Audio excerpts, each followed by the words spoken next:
वाले हैं last class में हमारा ये बायोल्यूमिनेसेंस पेज नंबर 76 तक हमारा हो गया था। अब हम पढ़ने वाले हैं इंपोर्टेंस ऑफ केमिकल चेंजेस। सारे केमिकल चेंजेस हमने देखा, उसको हमने प्रैक्टिकल करके भी, हमने एक्सपेरिमेंट करके भी हमने देखा सारे, राइट? ओके, तो ये इंपोर्टेंस क्यों है, केमिकल चेंज हमारा लाइफ में कितना जरूरत है? ध्यान से सुनो कि chemical changes are very important in our lives, all the new substance. क्यों? देखो, क्योंकि एक स्पेसिफिक फीचर था केमिकल चेंजेस का, क्या है कि केमिकल चेंज में कुछ नया चीज बनता है, हमेशा कुछ नया चीज बनता है। तो दुनिया में कुछ अगर नया चीज बनाना है तो क्या करोगे? केमिकल चेंज करना जरूरी है कि नहीं, राइट? तो केमिकल चेंज हमारा दुनिया का हर एक न्यू सब्सटेंस को बनाता है, चाहे नया दवाई हो, चाहे नया मेकअप किट हो, चाहे नया कुछ भी हो, राइट? तो क्या ये बनता है केमिकल चेंजेस के वजह से। तो that's why chemical changes very very important in our life. ठीक है, चलो, तो एग्जाम्पल के लिए कुछ दिया है। Some of the examples of chemical change are given below कि metals are extracted from their naturally occurring compounds called ores by a series of chemical change. सुनो, मेटल को एक्सट्रैक्ट किया जाता है। एक्सट्रैक्ट करने का मतलब क्या हुआ? Taken out. एक्सट्रैक्ट का मतलब क्या हुआ? एक्सट्रैक्ट का मतलब क्या हुआ? Taken out. ठीक है, बाहर निकालना, नेचुरल सोर्स से बाहर निकालना को बोलते हैं हम एक्सट्रैक्ट। ठीक है, अगर मैं बोले कि मेटल्स, मिट्टी के नीचे बहुत सारा मेटल्स है, राइट? आयरन हो चाहे एल्यूमिनियम, चाहे सॉरी आयरन हो, चाहे ये जो मैंगनीज हो, बक्साइट हो, कोल हो, ये सारे हमारा मिट्टी के नीचे डिपोजिटेड है। ठीक है, नेचुरली है। और मेटल्स आर एक्सट्रैक्टेड, इनको हम निकालते हैं मिट्टी से, नेचुरल ऑकरिंग। ओके, जो मेटल हो, मेटल या फिर नॉन मेटल, ठीक है, जो नेचुरली जिस जगह में पूरा भरे भरे रहते हैं उसे बोलते हैं, वो नेचुरल जो होता है, उस नेचुरल सब्सटेंस को मैं सीधा अगर ले आऊंगी तो उसे बोलते हैं हम ओर। क्या बोलते हैं?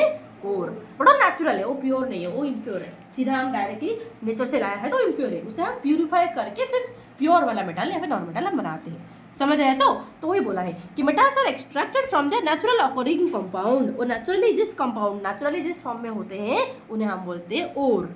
जैसे कि आयरन ओर, जैसे कि लाइक ये मैंगनीज ओर, राइट? जैसे कि लाइक जो भी सारे मेटल्स है, नॉन मेटल्स का, वो नेचुरली जो होता है उसे बोलते हैं ओर। ठीक है, तो जो ओर से हम ओर को मतलब जो सपोज फॉर एग्जांपल आयरन है, तो आयरन का मैं जो निकालने के लिए कोशिश करूँगा मिट्टी के अंदर से, तो फिर मैं आयरन का ओर के फॉर्म में निकालूंगी। ठीक है, बट उसे फिर एक series of chemical changes, continuously chemical changes करते करते उसे प्यूरिफाई करते करते फिर उन्हें हम अलग अलग, उस ओर में जो अलग अलग सब्सटेंस होते हैं उन्हें हम सेपरेट करते हैं। ओके, और सेपरेट करके प्योर वाला मेटल्स लाते हैं। ठीक है, हाँ एग्जैक्टली। सुनो, अलग अलग टेम्परेचर में मेल्ट करते हुए, अलग अलग टेम्परेचर में लाइक सेग्रीगेट करते हैं। हाँ एग्जैक्टली। ठीक है, तो ores bye series of chemical change, अलग अलग केमिकल चेंजेस की वजह से हमें प्योरिटी वाला, प्योर वाला मेटल्स मिलता है। तो ये केमिकल चेंज अगर ना होता तो हमें क्या प्योर सब्सटेंस मिलता, बताओ? नहीं। तो दैट्स व्हाई ये इंपॉर्टेंट है कि नहीं। और जो मेडिसिन बनता है, नया नया डिजीज दुनिया में भरा पड़ा आता है, राइट? कितने सारे नया नया डिजीज आता है, और न्यू डिजीज के लिए न्यू मेडिसिन बनता है। अगर कुछ नया बनेगा तो कब बनेगा? न्यू, जब केमिकल चेंजेस होगा, राइट? तो वही है, तो medicine are prepared by carrying out chain of chemical change, तरह तरह के केमिकल चेंज करके मेडिसिन बनाया जाता है। तो ये इंपॉर्टेंट है कि नहीं, बताओ? हाँ, फिर बोला कि the material such as plastic, soap, detergent, perfumes, acid base, salt etcetera, ये सारे बनाया गया है केमिकल चेंजेस करके। ठीक है, ये केमिकल चेंजेस का प्रोडक्ट है। एवरी न्यू मटेरियल, दुनिया में कुछ भी नया सब्सटेंस अगर डिस्कवरी किया जाता है तो every new material is discovered by studying different types of chemical change.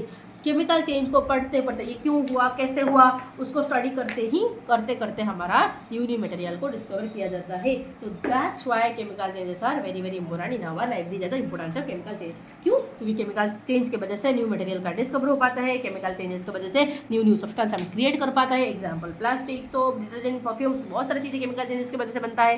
Chemical changes की वजह से न्यू मेडिसिन क्रिएट किया जाता है। केमिकल चेंजेस की वजह से नेचुरली ऑकरिंग ओर से हम प्योर वाला मेटल्स निकाल सकते हैं। That's why chemical changes are very very important. क्या इतनी सी बात क्लियर हो गया?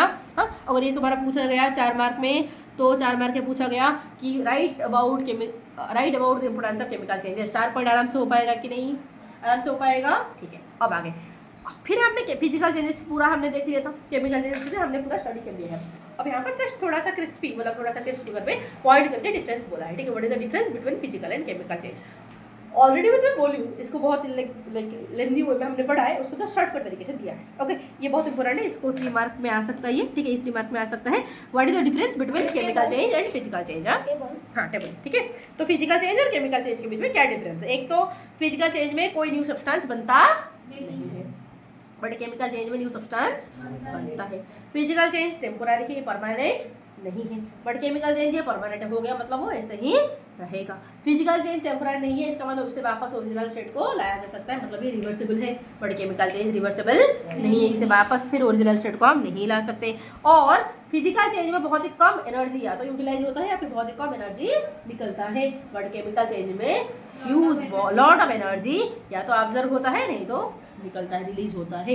ये हुए 4 क्रिस्पी पॉइंट। क्या इतनी सी बात क्लियर हो गया?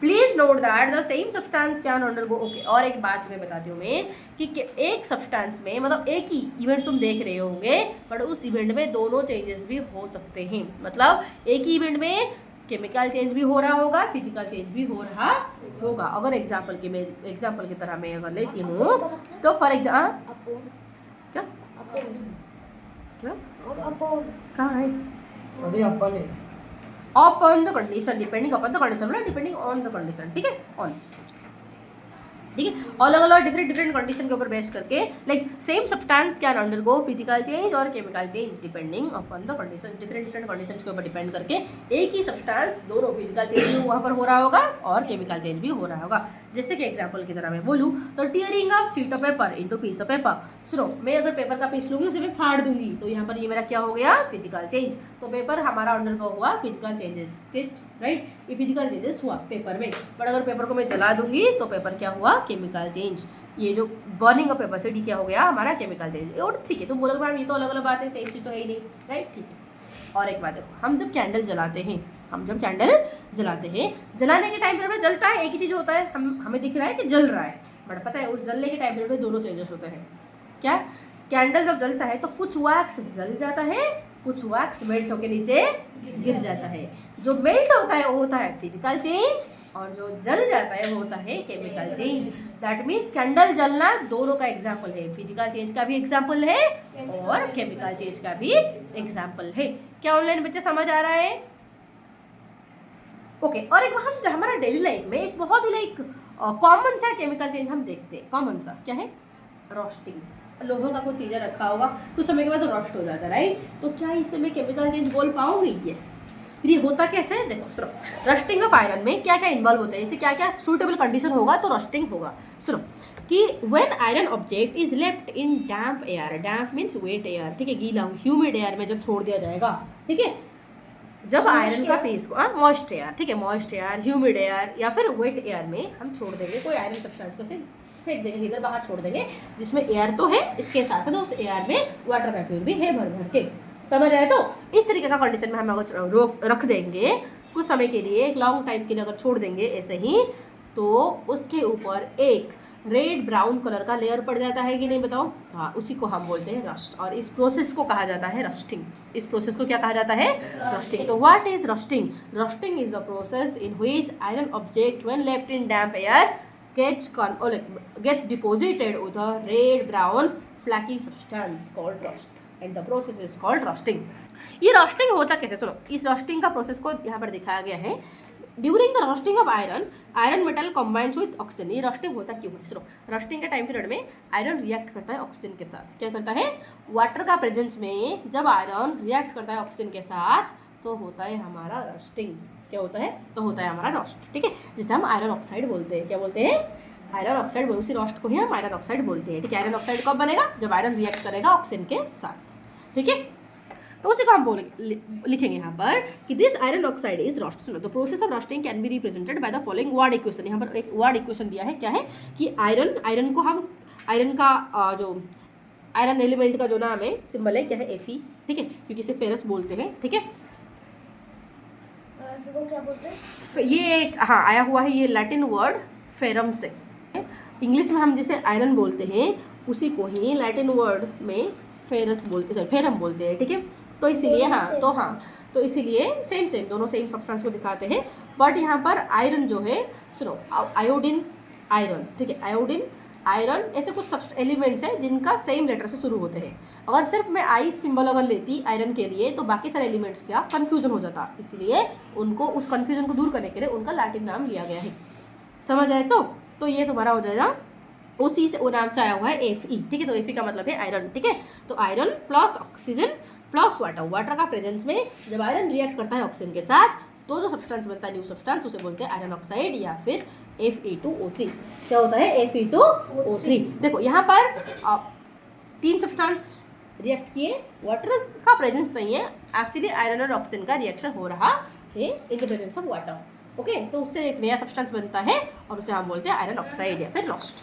यस, तो अगर सिर्फ वाटर रखोगे तो भी रस्टिंग नहीं होगा, अगर सिर्फ एयर रखोगे तो भी रस्टिंग नहीं होगा, दोनों चाहिए होता है रस्टिंग के लिए। ठीक है, सुनो, तो रस्ट क्या है, ये आयरन ऑक्साइड है। Thus rust and iron are not the same substance, तो इसीलिए रस्ट एंड आयरन ये सेम सब्सटेंस नहीं है। Rust is different from iron, iron से रस्ट अलग है। क्यों और क्योंकि रस्ट क्यों अलग है, क्योंकि आयरन कोई ऑक्सीजन के साथ कंबाइन नहीं हुआ है, बट रस्ट आयरन जब ऑक्सीजन के साथ कंबाइन हो जाता है वाटर का प्रेजेंस में तब होता है, एक नया सब्सटेंस है इसीलिए। ठीक है, क्योंकि एक नया सब्सटेंस निकला तो इसलिए मैं इसको क्या बोलूँगी, केमिकल चेंज बोल पाऊंगी। क्या इतनी सी बात क्लियर हो गया? Rusting clear, process of rusting clear. अगर रस्टिंग के बारे में पूछा 2-3 मार्क का तो क्या लिखोगे, तो rusting is a process in which iron reacts with oxygen in the presence of water to produce rust. ठीक है, या फिर to produce iron oxide is called rusting. It's a slow process. ठीक है, ये बहुत स्लो प्रोसेस होता है और इससे बहुत सारा लॉस भी होता है, क्योंकि हमने कोई आयरन का सामान बनाया हो, कुछ समय के बाद वो गया, रस्ट हो गया, खराब हो गया। एग्जैक्टली। ठीक है, चलो अब आगे चले। नेक्स्ट कॉन्सेप्ट है तुम्हारा कंबशन। ये कंबशन क्या होता है, जलना। कंबशन का मतलब क्या होता है, जलना। ठीक है, तो ये भी एक केमिकल प्रोसेस है, कंबशन भी एक केमिकल प्रोसेस होता है। मैं तुम्हें बोली थी कुछ भी चीज़ जल गया मतलब वो क्या है, केमिकल चेंज है। कुछ भी चीज़ जल गया मतलब क्या है, केमिकल चेंज है। ठीक है, तो कंबशन एक केमिकल प्रोसेस है। क्या है, व्हाट इज कंबशन अगर पूछा गया तो chemical process in which a substance reacts with oxygen to give heat and light is called combustion. Okay, chemical ऐसे केमिकल चेंज जिसमें कोई भी सब्सटेंस ऑक्सीजन के साथ रिएक्ट करता है और 2 मार्क आएगा या फिर 3 मार्क आएगा। केमिकल प्रोसेस जिसमें कोई भी सब्सटेंस ऑक्सीजन के साथ रिएक्ट करता है और रिएक्ट करके उड़ देता है हीट एंड लाइट। वो क्या प्रोड्यूस करता है, हीट एंड लाइट प्रोड्यूस करता है, तो उसे हम बोलते हैं कंबशन। क्या बोलते हैं, कंबशन। तो ये पॉइंट 1 हो जाएगा। पॉइंट 2 क्या लिखोगे, तो light which is given of during combustion. Combustion का टाइम पीरियड में जो लाइट दिया जाता है वो फ्लेम के रूप में भी हो सकता है या फिर ग्लो के रूप में भी दिख सकता है। कोल जो हम जलाते हैं, क्या कोल पूरा फ्लेम के साथ जलता है, नहीं, वो पूरा रेड रेड दिखता है, राइट, तो जस्ट ग्लो होता है, तो वो ग्लो भी तुम्हारा लाइट होता है। ठीक है, तो जो लाइट है वो फ्लेम की तरह भी दिख सकता है और वो ग्लो की तरह भी दिख सकता है। ठीक है, एग्जाम्पल के लिए would Burns by producing a flame. Would जब जलता है तो फ्लेम निकलता है, बट चारकोल जब बर्न होता है तब वो फ्लेम नहीं निकलता, तो वो ग्लो होता है, रेडिस ग्लो होता है, और दोनों में ही कंबशन हो रहा है। इतने से बात समझ आ गया। और जो सब्सटेंस जलता है, उसे हम बोलते हैं फ्यूल। क्या बोलते हैं उसे, fuel. The substance which undergoes combustion, जो सब्सटेंस जलता है या फिर कंबशन होता है उसे हम बोलते हैं कंबस्टिबल। उसे हम बोलते हैं क्या, कंबस्टिबल सब्सटेंस, और उसे ही हम बोलते हैं फ्यूल। ठीक है, जो कंबशन होता है उसे बोलते हैं कंबस्टिबल सब्सटेंसेस और उसे ही बोलते हैं हम फ्यूल। क्या इतनी सी बात क्लियर हो गया? ठीक है, तो इसको लाइक एक मैग्नीशियम का कंबशन दिया है, ऑलरेडी मैं तुम्हें ये करके दिखाई हूँ तो फिर से मैं नहीं करूँगी। ठीक है, कि मैग्नीशियम का कंबशन क्या होगा, मैग्नीशियम को जला दो, हो गया मैग्नीशियम का कंबशन, राइट। तो क्या करेंगे, बोलेंगे कि मैग्नीशियम लो और उसे जलाओ, तो जलाओगे तो कोई भी सब्सटेंस जब जलता है मतलब क्या होता है, ऑक्सीजन के साथ रिएक्ट करता है, तो मैग्नीशियम ऑक्सीजन के साथ रिएक्ट करेगा तो मतलब वो कंबशन हुआ, तो व्हाइट लाइट पूरा देगा, दिखाई हूँ मैं तुम्हें, राइट। तो उसमें एक राख की तरह निकलेगा, वो क्या होगा, मैग्नीशियम ऑक्साइड। इसके साथ साथ हीट भी निकलता है, इसके साथ साथ लाइट भी निकलता है। तो burning of magnesium in air का प्रेजेंस में जब मैग्नीशियम जलता है तो वो हीट और लाइट देता है, क्योंकि नया सब्सटेंस हीट और लाइट आया, इसलिए हम इसे कंबशन बोलेंगे। बोलो क्या बोल रहे हो? तो फिर मैम जो जल नहीं रहा है, सपोज किस चीज़ को फॉर एग्जाम्पल जलाते जाऊँगी पर जलेगा ही नहीं, तो उसे मैं क्या बोलूँगी, नॉन कम्बस्टिबल सब्सटेंस बोलूँगी। क्या बोलूँगी, नॉन कम्बस्टिबल सब्सटेंस बोलूँगी। कि नहीं, फॉर एग्जाम्पल एक पीस ऑफ पेपर लो, उसे उसे जलाओ तो क्या वो जल जाएगा, यस। क्या वो जल जाएगा, यस। बट एक पत्थर लो, उसे जलाओ, क्या वो जलेगा, बताओ, कितना भी जलाओ क्या वो जलेगा, हाँ। तो इसका मतलब है कुछ ऐसे सब्सटेंस होते हैं जल जाते हैं, बट कुछ सब्सटेंस हमारा जलते नहीं है, कितना भी जलाओ जलते नहीं है। तो जो जल पाते हैं, जो जल जाते हैं, दो सब्सटेंस व्हिच कैन बर्न, जो जल सकते हैं, उन्हें हम बोलते हैं कंबस्टिबल सब्सटेंस। लाइक इन्हें हम बोलेंगे क्या, लाइक दो substances which can undergo combustion are called combustible substances. Example के लिए पेपर जलता है, क्लॉथ जलता है, स्ट्रॉ जो मतलब ड्राई घास जो होते हैं, पैडी का जो ड्राई वाला जो उसका स्टेम होता है वो भी जलता है। कुकिंग गैस जैसे कि एलपीजी वो भी जलता है। CNG, kerosene, oil, wood, charcoal, coal, cow dung, petrol, diesel, alcohol, matchstick, magnesium ribbon, तो ये सारे जलते हैं, राइट। तो ये सारे हमारा कम्बस्टिबल सब्सटेंस है। ये सारे मेरा क्या है, कम्बस्टिबल सब्सटेंस है। बोलो पत्थर जलता नहीं है, पत्थर जलता नहीं है। पत्थर को जब हम घिसते हैं तो उसमें से फ्रिक्शन होके बहुत ज़्यादा फ्रिक्शन होगी ना, आपका एक चिंगारी निकलता है, ठीक है। फ्यूल किसे बोलते हैं, सुनो फ्यूल किसे बोलते हैं, क्योंकि ये जलता है भाई। Combustible substance is also called fuel बा। जो सब्सटेंस जलता है उसे बोलेंगे कम्बस्टिबल सब्सटेंस, और हर कम्बस्टिबल सब्सटेंस को फ्यूल बोलते हैं क्योंकि वो जलाने में हेल्प करता है। समझ आए तो क्या इतने से बात क्लियर हो गया, ठीक है। जो जलता नहीं हो नॉन कम्बस्टिबल है, जो जलता नहीं हो नॉन कम्बस्टिबल, जैसे कि स्टोन, जैसे कि सीमेंट, जैसे कि bricks, soil, sand, iron nail, copper object, ठीक है। ये एस्बेस्टस, एस्बेस्टस जानते हो, एस्बेस्टस घरों में ऐसे डाला जाता है छत के ऊपर, हाँ एस्बेस्टस जानते हो ना, हाँ। तो जो सब्सटेंस जल नहीं पाता उसे मैं क्या बोलूंगी, वो नॉन कम्बस्टिबल सब्सटेंसेस। कितनी सी बात क्लियर हो गया। डिफरेंस पूछ लिया जाएगा, what is difference between combustible and non combustible, तो क्या बोलोगे, आराम से लिख पाओगे। जो जलता है वो कम्बस्टिबल है, जो नहीं जलता है वो नॉन कम्बस्टिबल है। उसका एक एग्जाम्पल, इसका एक एग्जाम्पल, काम खत्म। क्लियर है। अब देखो सुनो, बट क्या ऐसे क्या क्या कंडीशन चाहिए कम्बस्टिबल होने के लिए, क्या हर जगह। सुनो फॉर एग्जाम्पल, ये देखो मेरा जो ये पेंसिल है ये वुड से बना है, तो बोलोगे वुड मेरा कम्बस्टिबल सब्सटेंस है, मतलब वो जल सकता है। बट क्या हर कंडीशन में जल जाएगा, नहीं। जलने के लिए कुछ कंडीशन चाहिए। तो क्या क्या कंडीशन चाहिए, एक कम्बस्टिबल सब्सटेंस को क्या क्या कंडीशन चाहिए होगा जिस वजह से वो जल सकता है। तो क्या कंडीशन चाहिए, एक तो कम्बशन होने के लिए पक्का क्या चाहिए, कम्बस्टिबल सब्सटेंस होना। देखो एक तो जलेगा तब जब कम्बस्टिबल सब्सटेंस होगा ना। कम्बशन के लिए क्या क्या चाहिए, कम्बस्टिबल के लिए क्या क्या चाहिए, कम्बशन के लिए क्या क्या चाहिए, एक सब्सटेंस चाहिए जो कि जलेगा खुद। कम्बशन मतलब प्रोसेस जिसमें जलता है। जलने के लिए क्या चाहिए, जो जलेगा पहले वो तो चाहिए ना, लकड़ी चाहिए, नहीं तो पेट्रोल, डीजल, किरोसिन, वो कुछ तो चाहिए ना, हाँ, जिसे हम जलाएंगे, राइट। तो उसे बोलेंगे कम्बस्टिबल सब्सटेंस। तो पहले तो कम्बस्टिबल सब्सटेंस चाहिए। बट सिर्फ अगर कम्बस्टिबल सब्सटेंस ले जाओगे तो कम्बस्टन नहीं होगा। फॉर एग्जाम्पल वुड मेरा कम्बस्टिबल सब्सटेंस है, तो मैं सिर्फ वुड ले गई तो क्या जल जाएगा, नहीं। तो क्या कम्बस्टन होगा, नहीं। तो फिर क्या चाहिए, और कम्बस्टिबल सब्सटेंस चाहिए। दूसरा उसका सपोर्टर चाहिए। क्या चाहिए, सपोर्टर, एयर चाहिए। क्या चाहिए, ऑक्सीजन चाहिए, क्योंकि ऑक्सीजन का प्रेजेंस में ही कम्बस्टन होता है। क्या चाहिए, ऑक्सीजन चाहिए। सेकेंड इज ऑक्सीजन, ठीक है। एक तो कम्बस्टिबल सब्सटेंस होना चाहिए और ऑक्सीजन होना चाहिए, और क्या चाहिए, हीट होना चाहिए, इग्नाइट टेम्परेचर होना चाहिए। क्या होना चाहिए, इग्नाइट, आ रही हो सुनो, इग्निशन टेम्परेचर होना चाहिए। इग्निशन टेम्परेचर मतलब वो सबसे लोएस्ट टेम्परेचर, सबसे मिनिमम टेम्परेचर जिसमें वो कम्बस्टिबल सब्सटेंस जल सकता है, ठीक है। फॉर एग्जाम्पल मिनिमम टेम्परेचर, जिस टेम्परेचर में वो जलता है उसे बोलते हैं ignition temperature of that substance. For example मैं एक पेपर को ले जाऊंगी, मैं फॉर एग्जाम्पल एक लकड़ी को ले ली, मतलब एक वुड ले लिया और मैंने मैचस्टिक लिया, वुड ले लिया मैंने, मैचस्टिक लिया। अब वुड को देखो, मैंने यहाँ पर एक वुड लिया, यहाँ पर भी मैचस्टिक लिया, राइट। तो यहाँ पर मेरा एयर है कि नहीं, एयर तो है, और दोनों ही मेरा कम्बस्टिबल सब्सटेंस है। मैचस्टिक भी कम्बस्टिबल है और वुड भी मेरा कम्बस्टिबल है। बट अगर मैं वुड को घिसूंगी तो क्या जल जाएगा, नहीं। बट अगर मैं मैचस्टिक को घिसूंगी तो क्या जल जाएगा, यस। तो मतलब क्या ऐसे कंडीशन है, जो मैचस्टिक का जो एंड में टिप में जो सब्सटेंस है उसका इग्निशन टेम्परेचर कम है, मतलब थोड़ा सा भी हीट में वो जल जाता है। बट वुड का इग्निशन टेम्परेचर बहुत ज़्यादा है, इसको जलने के लिए बहुत ज़्यादा हीट की जरूरत है। समझ आए तो इग्निशन टेम्परेचर मतलब वो सबसे मिनिमम टेम्परेचर जो कम्बस्टिबल सब्सटेंस को जलने के लिए हेल्प करता है, that is called ignition temperature. अभी नहीं कोई हम डिस्क्राइब करने वाले हैं। क्या इतनी सी बात क्लियर हो गया, वो इसी को ही बोला है रे। क्या देखो सुनो, कम्बस्टिबल सब्सटेंस मतलब कम्बस्टन के लिए what are the condition needed for combustion. First condition is combustible substance itself, खुद कम्बस्टिबल सब्सटेंस चाहिए। सेकंड कंडीशन होना चाहिए सपोर्टर ऑफ कम्बस्टन, जैसे कि क्या चाहिए, हमें ऑक्सीजन चाहिए। हमें क्या चाहिए, ऑक्सीजन। ऑक्सीजन का बिना प्रेजेंस में वो जलेगा ही नहीं। तो दो कंडीशन हो गया। थर्ड कंडीशन क्या होना चाहिए, इग्निशन टेम्परेचर होना चाहिए। क्या होना चाहिए, इग्निशन टेम्परेचर, ठीक है। इग्निशन टेम्परेचर मतलब the lowest temperature, the minimum temperature at which substance catches fire. सबसे मिनिमम टेम्परेचर जिस टेम्परेचर में किसी सब्सटेंस में आग लग सकता है और जलना शुरू करेगा, उस सबसे मिनिमम टेम्परेचर का हम बोलेंगे इग्निशन टेम्परेचर। अलग अलग सब्सटेंस का इग्निशन टेम्परेचर अलग अलग होता है। जैसे कि पेपर का इग्निशन टेम्परेचर 233 डिग्री सेल्सियस होता है। अगर 233 डिग्री सेल्सियस में तो 233 से कम टेम्परेचर अगर दोगे तो पेपर जलेगा नहीं। समझ आए तो इसलिए एक पेपर को जलाने के लिए तुम्हें एटलीस्ट मिनिमम कितना चाहिए, टेम्परेचर कितना देना चाहिए, 233 डिग्री सेल्सियस देना पड़ेगा। क्या इतनी सी बात क्लियर हो गया। जब तक उस टेम्परेचर तक पहुंचा नहीं तब तक पेपर जलेगा नहीं। इतनी सी बात क्लियर हो चुका है कि बताओ, इतनी सी बात क्लियर हो चुका है।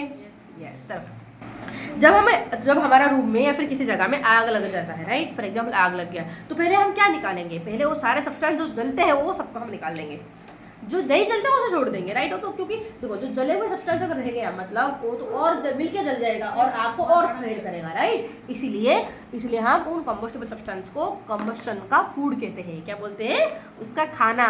जितना ज़्यादा कंबस्टेबल सब्सटेंस तुम डालते रहोगे उतना ज़्यादा आग जलता रहेगा। इसीलिए अगर किधर आग लगा है तो मतलब जो सब्सटेंस जल रहा है या फिर ऐसे सब्सटेंस है जो कंबस्टेबल है आसपास है उन्हें पहले हटा दो ताकि वो आग ऑटोमेटिक बुझ जाएगा, ठीक है। और आग बुझाने के लिए क्या कर सकते हो, सुनो, आग तब जलता है जब ऑक्सीजन होता है, राइट, और ऑक्सीजन ही नहीं रहेगा तो क्या आग जल सकता है। तो इसीलिए जो फायर एक्सटिंग्विशर लाते हैं वो क्या करते हैं, क्या छोड़ते हैं, वो कार्बन डाइऑक्साइड गैस में भरा होता है, तो कार्बन डाइऑक्साइड गैस छोड़ते हैं। और कार्बन डाइऑक्साइड गैस जब प्रेजेंट होता है तो ऑक्सीजन का लेयर को बिल्कुल सेपरेट कर लेता है, ऑक्सीजन होता नहीं है। मतलब क्या होगा, वो कार्बन डाइऑक्साइड गैस हमारा जलने में हेल्प नहीं करता, जिस वजह से आग बुझ जाता है। क्या इतनी सी बात क्लियर हो गया। और क्या चाहिए, इग्निशन टेम्परेचर चाहिए।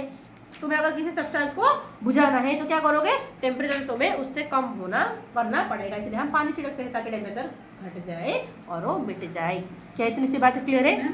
हाँ, ऐसे कुछ आग होते हैं जो कि बिल्कुल पानी डालने से भी बुझते नहीं है। ऐसे कौन सा होगा, ऑयल वाला सब्सटेंसेस। क्यों, क्योंकि जो ऑयल होता है पानी के ऊपर फ्लोट करता है। तुम पानी डालोगे पानी के ऊपर फ्लोट कर देगा, जलेगा।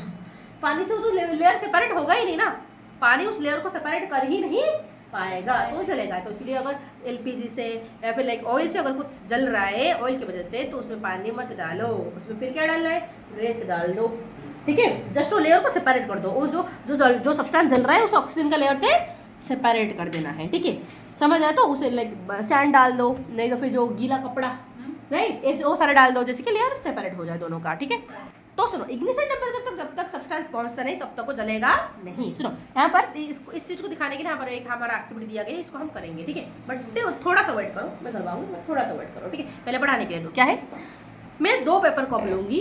एक पेपर को सिंपल ऐसे खाली पेपर कप को मैं गैस के स्टोव के ऊपर रखूंगी और उसे जलाऊंगी, वो जल जाएगा। क्यों, क्योंकि इसका इग्निशन टेम्परेचर तक पहुंच गया, टेम्परेचर आराम से वो जल गया, ठीक है। बट अगर मैं पेपर कप लूंगी, उसमें मैं पानी डाल के पेपर कप लेके मैं गैस का स्टोव के ऊपर रखूंगी तो वो पेपर कप जलेगा नहीं। क्यों नहीं जलेगा, क्योंकि जितना हीट आ रहा है वो पेपर कप पानी को ट्रांसफर कर दे रहा है और पानी गर्म हो रहा है पेपर कप तक। जो देखो ज़्यादा से ज़्यादा डिपॉजिट होगा तभी तो इग्निशन टेम्परेचर तक पहुंचेगा। वो तो हीट जितना पेपर कप को आ रहा है वो पानी को ट्रांसफर कर रहा है, जितना हीट पेपर कप का आ रहा है वो पानी को ट्रांसफर कर रहा है। तो पानी ले जा रहा है हीट, ये जो पेपर कप को जलने के लिए 233 जो डिग्री सेल्सियस टेम्परेचर हमें चाहिए वो उस इग्निशन टेम्परेचर तक पहुंच नहीं पा रहा है, जिस वजह से पेपर कप जिसमें पानी है वो जलता नहीं है। तुम देखो ना, सुनो, सूखा पत्ता जब जलाते तो जल जाता है ना, बट अगर कच्चा पत्ता होगा तो क्या जलता है, क्यों नहीं जलता, क्योंकि उसमें पानी होता है और पानी होता तो इग्निशन टेम्परेचर तक पहुंचता नहीं है, जिस वजह से वो जलता नहीं है, इजीली जलता नहीं है। क्या इतनी सी बात क्लियर हो गया।